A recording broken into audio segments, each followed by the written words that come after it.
My name is Jay Chodagam. I live in San Francisco. I've been practicing meditation for over 14 years. I work in Silicon Valley, heavy techie during the day, and I practice mindfulness in the evenings and weekends. Last year, on 23rd of January, one day I just woke up and I had this epiphany. I said, what am I doing with my life?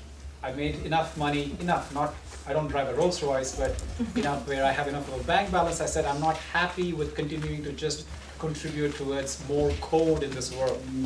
So I said, I'm going to get off that path and go do something that I love. So for the last year, I've been traveling around the world and doing things like this, giving workshops, teaching and learning, meditating with people around the world, going to conferences where mindfulness is a topic, and learning so I can sort of grow myself and I'll be able to make the vision is really to make mindfulness a household conversation, something that everybody in this world feels very normal to experience and talk about. Why is that important? I'll throw out some few statistics. A lady from the San Diego State University, somebody sent my nomination to speak at the International Speaker Forum, and she says, how is this topic that you're talking about something which is a global issue? I said, it's absolutely a global issue. I rolled up some statistics. I said, in the last 50 years, the divorce rates in America have gone 4 times. It's over 50%. Kids who come from divorced families, girls, 3 times more likely to become teenage moms than people from intact families. Boys, twice as likely to end up behind bars from broken homes. We throw away 500,000, 500,000 cell phones every day just in America, just in USA. We are 20% of the opulent people in the world, the people like, the ones, the haves, use up 86% of the world's resources, burning them up faster than they can be renewed.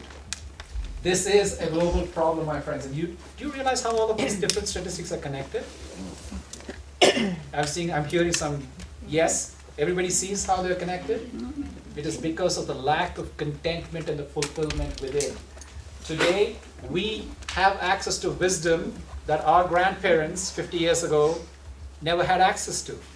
We are all more aware of stuff, but are we more wiser? Are we more present? No. So this presentation is one of the many that I've been preparing and I'm researching and I'm kind of presenting around the world to make you look back at some of the fundamental things about what does it mean to be alive? What does it mean to be human? What are some of our core qualities? And how do we harness them? Because these conversations are not held in schools. They're not held in universities. They're not held at corporate, trainings. So then where do you find things? Where do you find information like this? I realize that it's only when you take time for yourself and go within, spend time with yourself and ask the question. Here's something that I found over and over again to be so profoundly true. There's a very famous Eastern quote that says, when the student is ready, anybody knows the rest of that? The teacher will appear. Same thing, right? When the student is ready, so when you ask the right questions, the answers shall appear. Albert Einstein nailed it when he said, if he had an hour to answer or to find a solution to a problem upon which his life was dependent on, you know what he said? I would spend 55 minutes of that time asking the right questions, because once I figure out what questions to ask, it takes me 5 minutes to solve it. The human brain is incredibly intelligent only if you use it the way it is supposed to. I showed a statistic in my earlier session today at 8 o'clock. 95% of the time we're not using our intelligence. Deepak Chopra said 95% of the time we're living like robots. Some button gets pressed and we are therefore doing an activity. Like a cause and effect kind of a thing. We're not using our creative intelligence. We're not using our intuition, our reflective process to see how is this going to impact what I'm about to do, how is it going to impact people. So therefore, this topic about the pursuit of happiness. So when I quit my job last year, I was asking myself, what is that driving force? Because I had this overwhelming feeling that this is what I'm supposed to do. And I called my mom in India. I talked to some of my mentors here in the States. And everybody unanimously said, go, do what you love to do, because really your passion is so powerful that I know you'll be happier like this. Then I was asking myself, so what is it that I'm seeking to do differently than how I was raised to be, I was educated to be, and so on. I have a master's degree in engineering. Like I said, I'm pretty technical in nature. Why do I want to do something different? That's when I came across this realization that I feel that a life of fulfillment is much more valuable to me than a life of achievement. Okay, and so there began my pursuit to find happiness. So I want to ask you this question. Think for yourself. What was the happiest moment that you can recall? You may not go to every single occasion when you were happy, but just remember something. Maybe in the recent past. Maybe when you were a little girl or a boy. Something that you can remember. Any one incident. And I want you to share that with me, please. Every time I create something. Beautiful. And I'm going to talk about that in my presentation. Beautiful. What else? Yes? Yeah, my happiness in my life is when I feel myself peace, content, and happy inside in my heart. Okay, beautiful. And also I can give Yes. all of this to each one of Yes. Beautiful. that is around me. And I have a whole section on that topic. I think both of you ladies can come up here and do the presentation.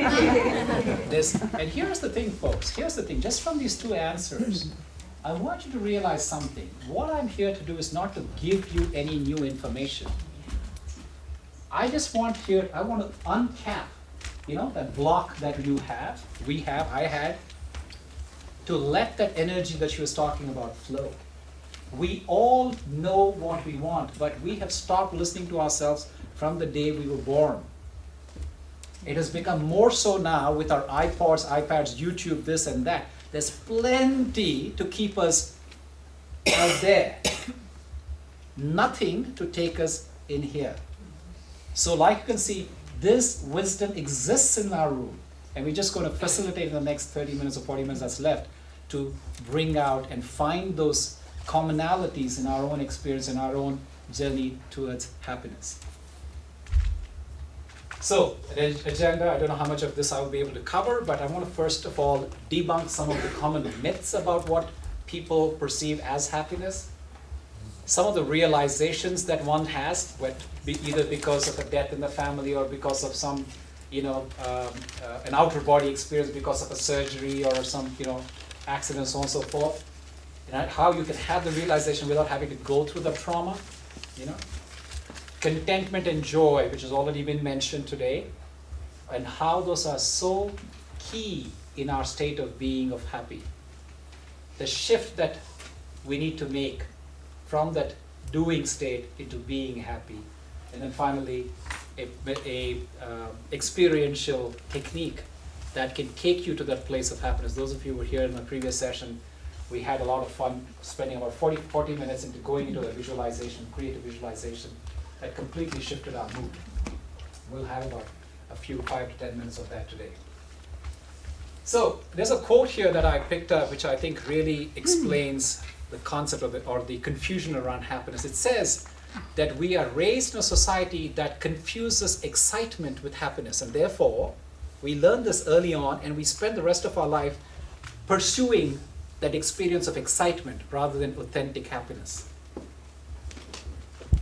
So, the sages and saints from every different tradition that you can think of, they will say the same thing, that happiness is something that is already inherent within each one of us. And really, if anything, if there is any effort that needs to be made, it's about getting the stuff out of the way to let yourself connect with yourself, which is really funny how that works.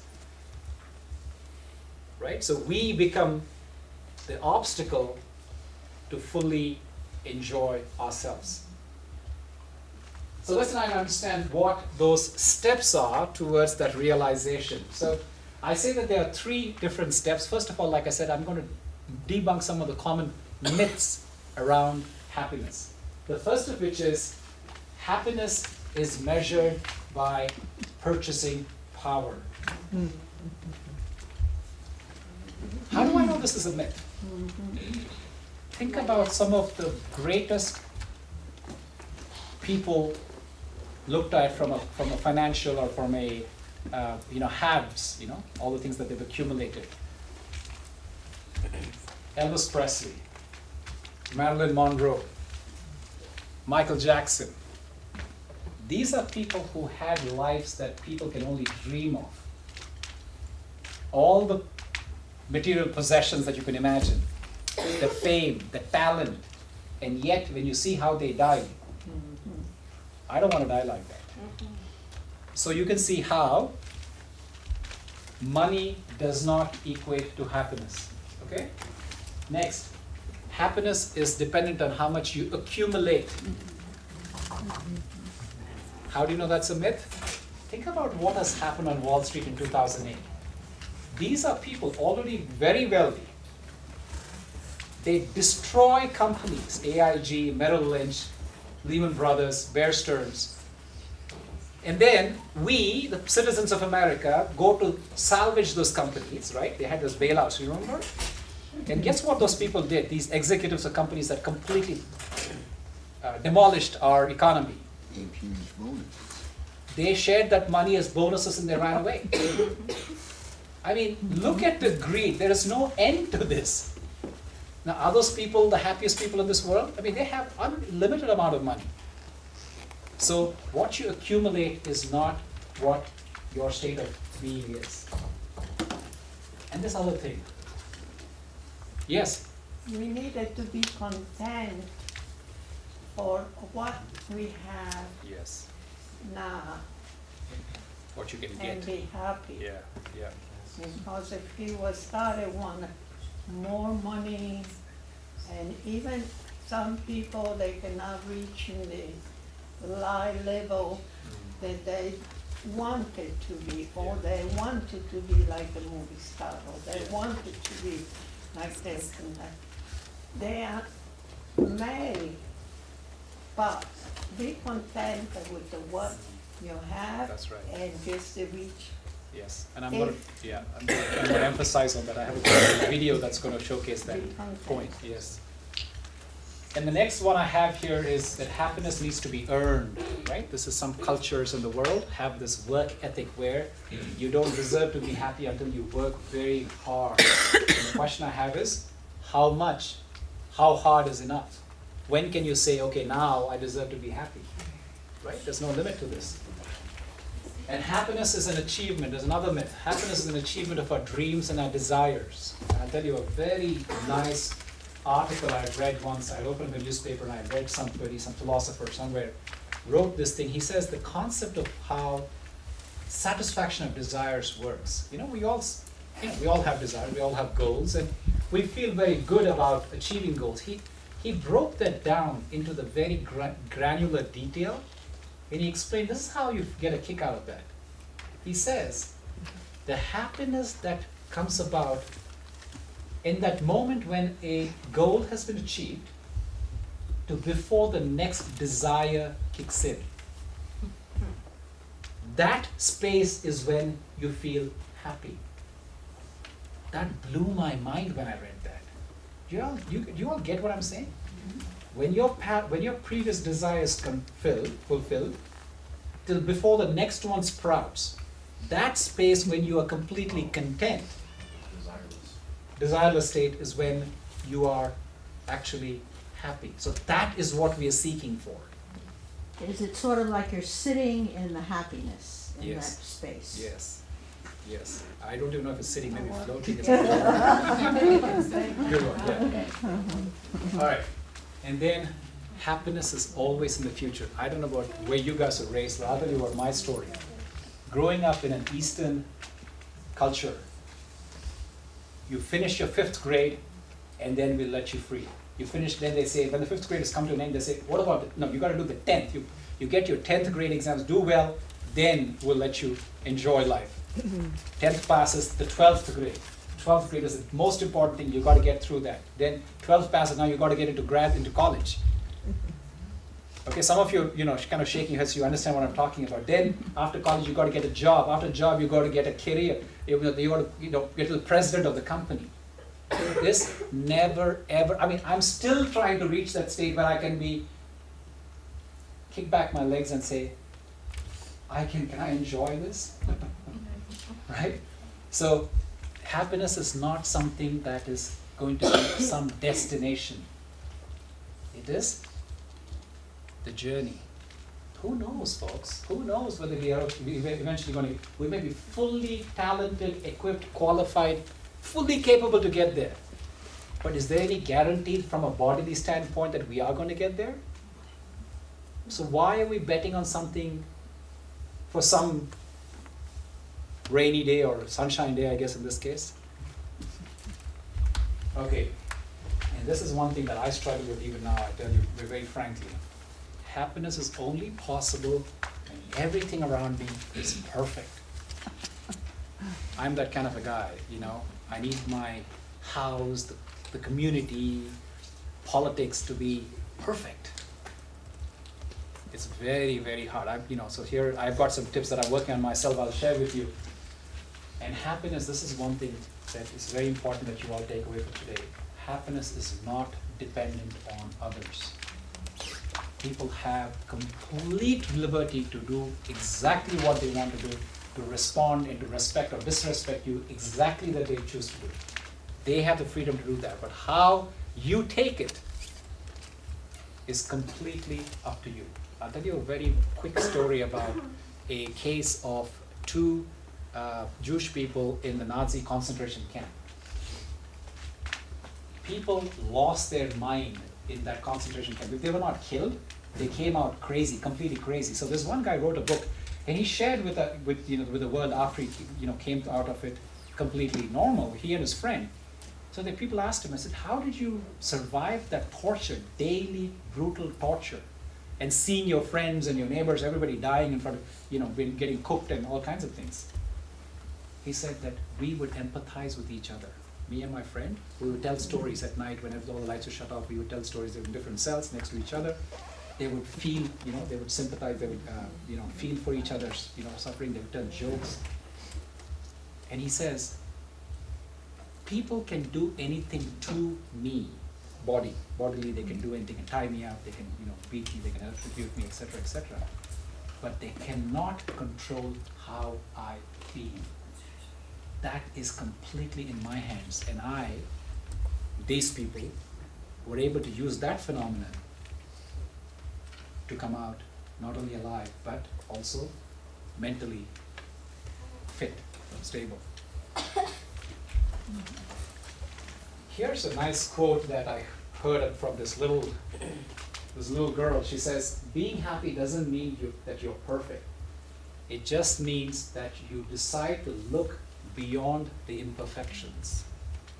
Think about it, this world that we live in, there's plenty to complain about. But can I see the positivity amongst this myriad of negative things that are happening within and around me? Can I focus, can I energize, can I encourage those few positive things that are happening in the world around me so that those will be the predominant force? That's why I love this quote, and I try to use it over and over again. The second step is to explore the deeper meaning of happiness in order to induce and affirm three realizations. So what are the three realizations? First of all, like it has been said, the words of wisdom that are already spoken, that happiness is not something that you get. You can't buy it at Walmart. Happiness is an inside job. Our own bodies. Yes, right there. Yes, you're right. She's pointing right here. Yep. Happiness is not excitement. This is the thing I started with this slide, with the quote. Excitement means a momentary sense of a high. And that ties to my next point. If it is tied to some momentary sense of high, what is the natural result of it? A low. Happiness is not highs and lows, but in this society, in our culture, we begin to become what they call the experience the boiling frog syndrome. Some of you are smiling, so that means you know what it is. Anybody who doesn't know what the boiling frog syndrome is? Plenty of people, okay? So let's talk about that. So the boiling frog syndrome is an experiment. You know, a frog, or any reptile, is a polychilothermal animal. That means, unlike us, if you put me in a big container of water and start heating the container, I'll sense that something is wrong, I'll jump out of it immediately. A frog does not do that. You know what a frog does? It will adapt its body temperature as the temperature rises in the container, in the pot. Until it is too late, it boils and dies. Our consciousness has become like the boiling frog. 9/11 happened, oh my God, but now stuff like that also happens. Suicide bombers happen, oh my God initially, but now even that happens. So these are big examples, but think about all the things that we begin to treat as normal. My friends, that is dangerous. And how do you not treat things like normal? Because that's in the news everywhere. Everybody's talking about it. Everybody seems to be adjusted to it. Unless you take time to go within and question my ethics, my response, my feelings. What am I doing about it? It'll just take you over without you even knowing. Until it is not happening there. So today we get adjusted to it because it is happening there. There in this country, in that community, in that society, the gun shooting in that school. And I'm not doing anything about it. One day that is going to become, there is going to be here. And it's too late. So our shift needs to happen and can only happen when you take time to look inwards. I tell you folks, none of these incidents, whether it's the school shootings, whether it's the rape that's going on around the world, whether it's the political violence, whatever it is, the religious intolerance, none of that is something that's they who are doing it. We have a part in this collective consciousness. You guys know what I'm talking about? Yes. Mm-hmm. It's like, why are they doing that to us? Right.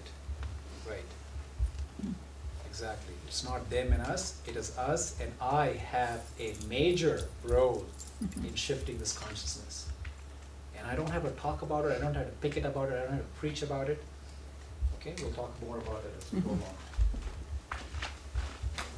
Beautiful quote. I say it's unknown, but I found out later that's John Lennon's quote. Yeah, I didn't know that. Some of your friends of mine actually told me that John, I put it on Facebook and they replied back. Great quote. He says, when I was in grade school, my teacher told me to write down what I wanted to grow up and be. And so he wrote down, happy. The teacher said, you didn't understand the question. And so this guy responded and says, you didn't understand life. I think this is awesome. So we were talking about contentment and joy and how these are fundamental building blocks of happiness. So I say undisturbable contentment and unbridled joy. Let's see how those things work. First of all, contentment is only possible when we reawaken the awareness that everything near and far in this world is exactly how it is supposed to be. Stop being the police for the universe. There is only one moment, and that moment is now. That's why they call it a present. Present. Yeah? You're able to accept everyone as they are at every moment in every situation. If there needs to be a change, it is in my attitude of how I perceive that person in that situation at that moment. And now to this point about creativity. We have a great sense of contentment when we are being creative. Our creativity is aligned with what we believe is the true contribution to the world. And when I say creativity, It is creativity, not that of literally like going and painting something or something. It's about you're creating your life, your responses, and your consciousness of how can I be able to respond to somebody in the most appropriate way, in a way of kindness and love. Creating my life that is taking me to a direction where I want to be that example that I wish to see in the world. So Yes. do you think it could be like love, if you say I love you, but you don't love yourself, that what you feel for yourself is what's given out? So Right. if you understand about loving yourself, and you give it. Yeah. What's your name? Julie. Julie. Julie brings up a very, very good point. How many times in the last 1 year, when somebody asked you, how are you, and you said, fine, did you actually feel what you said? Or whether you said, God bless you, or whatever it is, I love you, or whatever it is. How many times did you take even a second to think about it before saying it? Beautiful. Thank you, Julie. Thank you. Now let's talk about joy. The second half of that equation of happiness lies in this concept of joy. So what is joy? Joy is only possible when our life flows out into the world free of any desire for it to come back to me. The greatest and the most fundamental quality of the human being is we're here to share. We're here to give what we've been blessed with. That, within that, my friends, is the greatest joy. I will leave you with a little tip. I shared this with some of you in my class yesterday, and I'm going to share this with you to try it out. If you ever feel a sense of discontentment, oh, they're not loving me, my partner's not respecting me, my friends are not, treating me right, or I'm not getting, the income I'm supposed to get, or whatever it is, any sense of discontentment in your life, try this.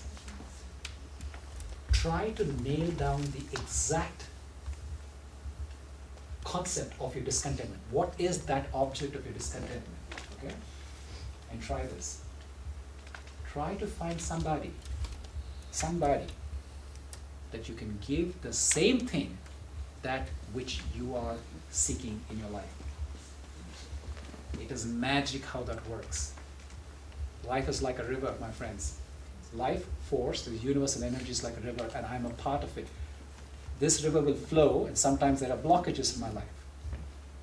You remember that thing that when we used to, when the car runs dead on the highway, or, motorbikes, so those of you who rode motorbikes in your days, take a can to the gas station. You remember that concept of siphoning? You use a little plastic tube to start to suck it and start letting the gasoline flow, and then you put it in, the rest of the tank will empty out. Those of you who don't know, just imagine that, okay? Life force is like that. You just have to kickstart the flow of that resource, in this case, love, happiness, contentment, respect, whatever it is. And you will see that the life, the universe will reciprocate, that energy will flow through you. I've tried this I've talked about this to many people, and it has worked wonders. Any questions about this? I do. Yeah. Yes. When you feel that from among a lot of people, if you have an accent, or you feel you are rejected, or they look at you, stranger or something like that, that is the time that you have to realize that you yourself, you are what you are. And you accept it, and you are happy, regardless what anyone Has to say. because otherwise you get Right about it, yeah. Thank you. So this is a good segue into, I've got a couple of points, and I have a video that will nicely summarize this thing. Joy, another point of joy, our deepest joy is when we are being creative. So we talked about creativity a little bit. So when creativity is aligned with who we are and what we are. And like I said, this is the creativity that is not creativity like in the painting room or the drawing class or the music class, but it's about creating your life and creating your responses to that. And the best creativity is creating the most appropriate response to meet the needs of the people who are around you. And then, how do you know that joy is prevalent in your life? Time ceases to exist. You all had experience of that in your life? Mm. When you're in your zone, in your thing, when you're really enjoying what you're doing, it doesn't matter if you've not eaten. It doesn't matter how many emails are they waiting there for in your inbox, or Twitter or Facebook updates. You're just in your zone, enjoying it. Try to cultivate what is that things in your life that take you to that zone. Perhaps that is aligned with what your purpose is, your creativity, your contribution to the world is. Okay, that brings us to the video. Let's see if you're doing okay on time. It's about a 5-minute video.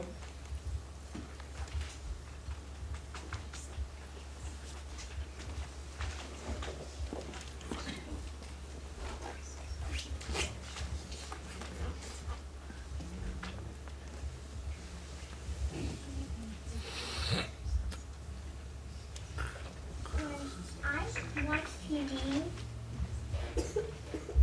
It's just some shows that are pretend. And when you explore, you get more imagination than you already have. And when you get more imagination, it makes you want to go deeper in, so you can get more and see beautiful things. Like the path. If it's a path, it could lead you to a beach or something, and it could be beautiful.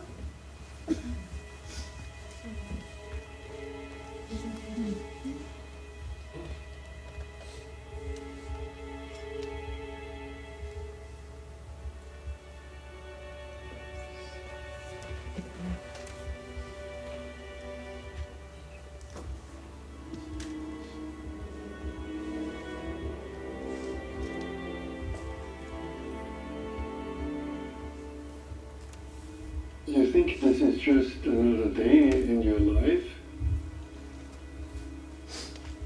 It's not just another day. It's the one day that is given to you today. It's given to you. It's a gift. It's the only gift that you have right now. And the only appropriate response is gratefulness.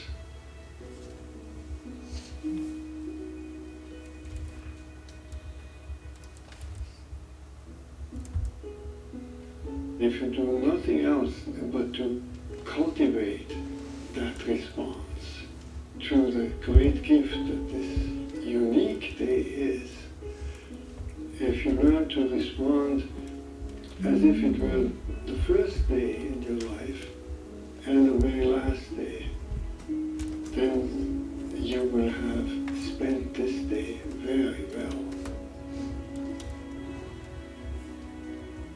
Begin by opening your eyes and be surprised that you have eyes you can open. That incredible array of colors that is constantly offered to us for pure enjoyment. Look at the sky. We so rarely look at the sky. We so rarely note how different it is from moment to moment with clouds coming and going. We just think of the weather. And even of the weather, we don't think of all the many nuances of weather. We just think of good weather and bad weather. This day, right now, is unique weather. Maybe a kind that will never exactly in that form come again. The formation of clouds in the sky will never be the same that it is right now. Open your eyes, look at that. Look at the faces of people whom you meet. each one has an incredible story behind their face. A story that you could never fully fathom. Not only their own story, but the story of their ancestors. They all go back so far. And in this present moment, on this day, all the people you meet, all that life from generations and from so many places all over the world, flows together and meets you here like a life-giving water if you only open your heart and drink.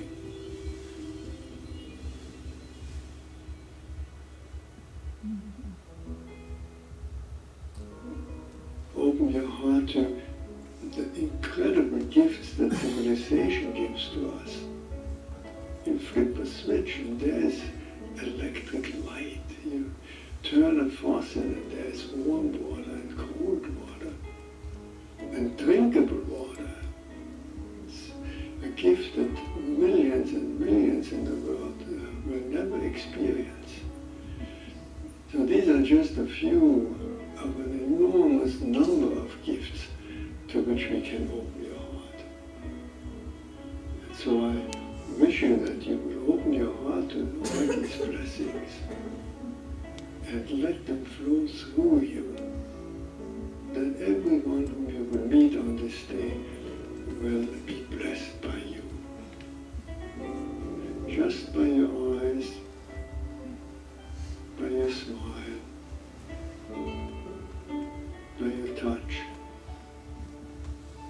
just by your presence. Let the gratefulness overflow into blessing all around you. And then it will really be a good day.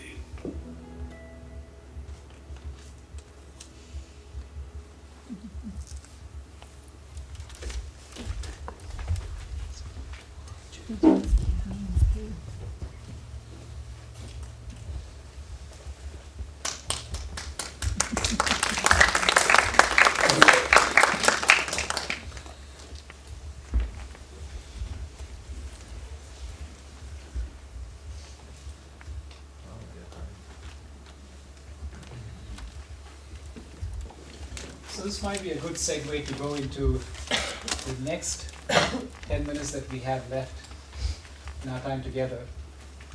Here's a quote by Dale Carnegie. He says, "It's not about what you have or who you are or where you are or what you're doing that makes you happy or unhappy. It's really about what you're thinking about." So why don't we take a few moments to go create some thoughts that will actually lift our mood to a state of that happiness that we want to keep at all times. Okay, great. So wherever you're sitting, if you can sit with your back straight, try to follow the words that I'm going to be leading you through. I want you to start by taking in some deep, comfortable breaths. Breathe down into the pit of your stomach, not just into your chest. Just like when you see a baby sleeping very peacefully, you will notice that its stomach is what rises and falls, not the chest. And that deep breathing, there's a natural relaxation.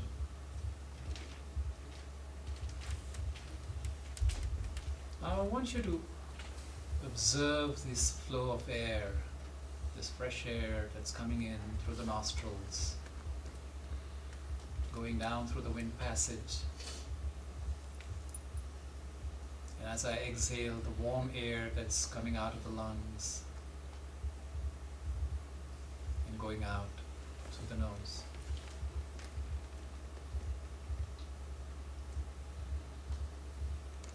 Observe this exchange of energy in and out of the body.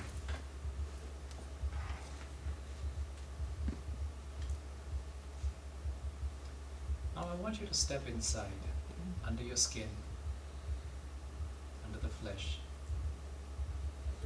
under the bones, to the very core of your being. And I want you to feel the energy at the very core of your being. This is the life force. The life force that keeps the body alive. And this energy flows from the top of the head down through the core channel of the body to the tips of the toes.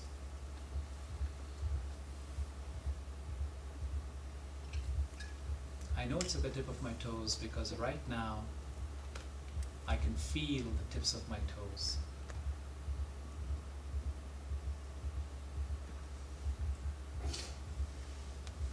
And let us trace that energy through the bottom of the foot to the heel. Feel the heel and gradually raise that energy up through the ankle and follow it as it comes past the calves to the knees. Feel the knees. Now trace that energy as it goes up the thighs to the back. Where my back is rested on this chair or the floor, whatever you're seated on. Feel that point of contact.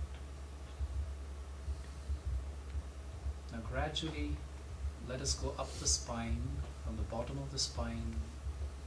Let us trace the energy going up past the stomach, the chest, to the shoulder, to the bottom of the neck. Now let us feel the tips of our fingers. Feel them, touch them if you need to. And gradually trace that energy as it goes through the knuckles, to the palms, to the wrist, to the forearms, to the elbows. And then up the upper arms to the shoulders. And now gradually let that go inwards towards the neck. From both sides, come towards the neck. So let's go up the neck. From the back of the head over to the top of the head. From the top to the front of the head. And let's settle at this place, right in between the eyebrows.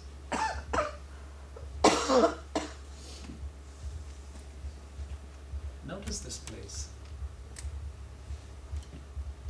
just behind the eyes, between the ears, just below the brain. This is the center of all consciousness in this body. Is the center of all creativity in this body. It is also the center of all thought processes in this body.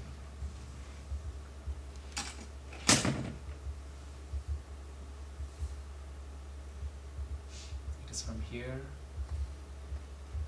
this center of consciousness, that I am able to hear through these ears, see through these eyes, speak through this mouth, smell through this nose, taste through this tongue, and experience the feeling of sensation from the skin all over my body. This is the center of my being. And this consciousness is who I really am.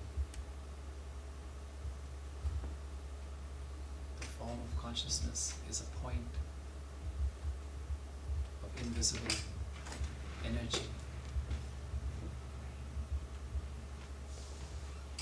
Its language, my language, true language is silence.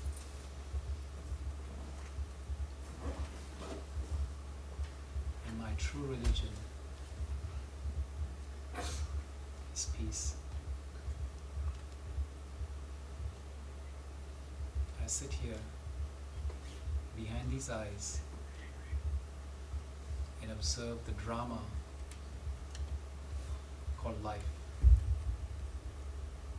unfolding through these eyes. Sometimes I forget that I am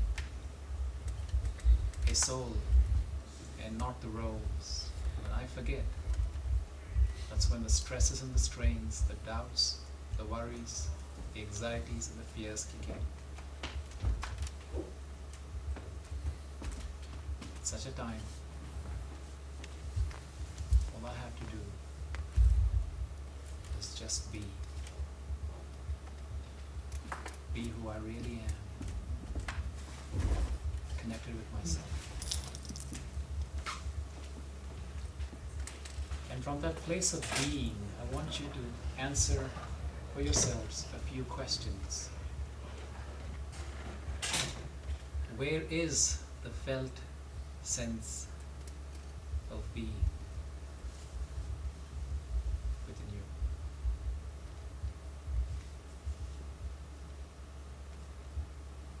In that state of being, what happens to time?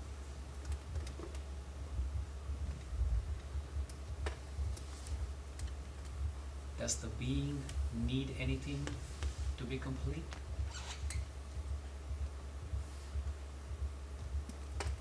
Does the being need any knowing to be complete?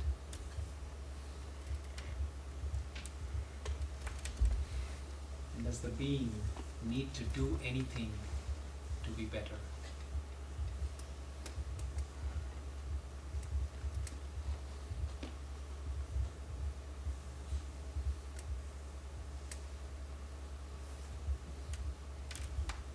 And from that state of being connected with yourself,